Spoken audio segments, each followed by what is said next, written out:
I almost left after 20 minutes. By the 25th minute, I had checked my phone so many times that the battery had dropped from 80% to 43%. The waiter had already asked twice if I wanted to order something besides water. The couple at the next table had finished their appetizers and moved on to dessert. Outside the restaurant window, a light spring rain tapped softly against the glass, and by the 30th minute, I was convinced my blind date wasn't coming. If you believe in kindness and second chances, please like, comment, share, and subscribe to Kindness Corner.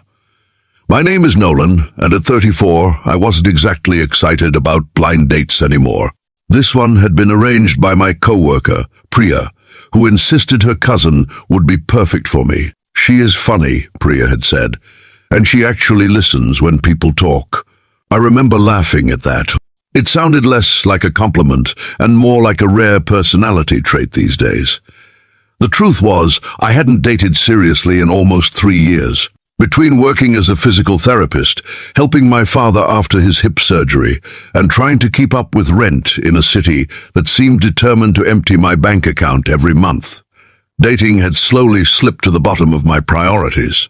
Still, something about Priya's confidence convinced me to say yes. So, there I sat at a small Italian restaurant called Harbour and Vine, wearing the only blazer I owned that didn't look wrinkled. 31 minutes late, I stood up and reached for my wallet. Then someone rushed through the front door. She looked slightly out of breath, her hair damp from the rain. She wore a pale blue dress under a grey coat and carried an expression somewhere between embarrassment and exhaustion. Her eyes found mine immediately. "I am so sorry," she said. Then she paused, studying my face for a second, and smiled. "You have kind eyes." Of all the things I expected to hear that night, it wasn't that. Not, "Sorry I am late." Not, "You must be Nolan." Not even "Traffic was terrible." Just that. "You have kind eyes." I didn't know what to say, so I laughed awkwardly and sat back down. Her name was Tessa. As we ordered dinner, she explained why she was late.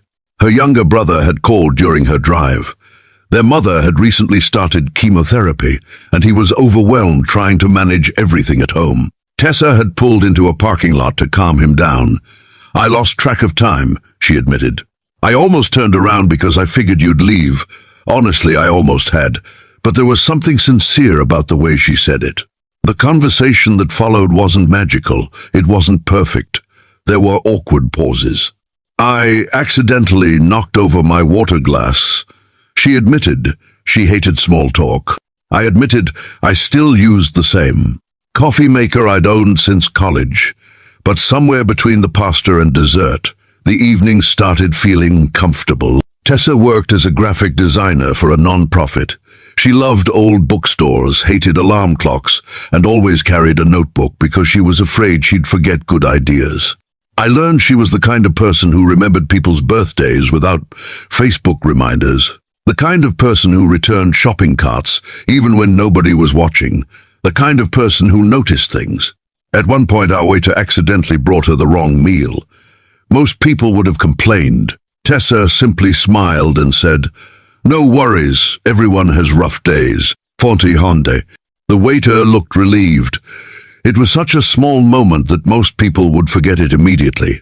I didn't, because kindness often shows itself in tiny ways. As the evening continued, we talked about family. When I mentioned helping my father recover after surgery, she listened carefully, not waiting for her turn to speak, actually listening. That felt surprisingly rare. Near closing time, we walked outside together. The rain had stopped.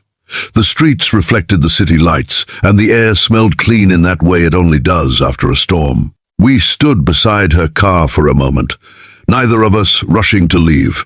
Then Tessa told me why she'd noticed my eyes when she first walked in. "When I arrived," she said, "you looked disappointed." I laughed. "Fair. Thought you weren't a monk all along. But you weren't angry." She shrugged. "I've spent a lot of time around stressed people lately. Most people wear frustration on their faces. You looked hurt, maybe, but not mean." I didn't know how to respond, because the truth was I'd been disappointed. But hearing her say that made me realize something. Kindness isn't pretending everything is okay. It is choosing not to pass your frustration onto someone else. We started seeing each other after that, slowly. No dramatic movie moments. No perfect fairy tale. Just coffee dates, grocery store runs, helping her mother during treatments, and long conversations that stretched past midnight. Life remained messy. Bills still arrived. Cars still broke down. Work still got stressful. But somehow those ordinary problems felt lighter when someone faced them with you.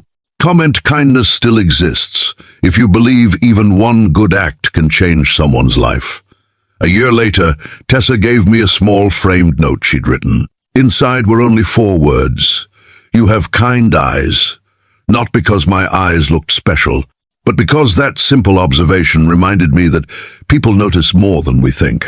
The way we treat strangers, the patience we show when nobody rewards it, the grace we offer when life makes us tired.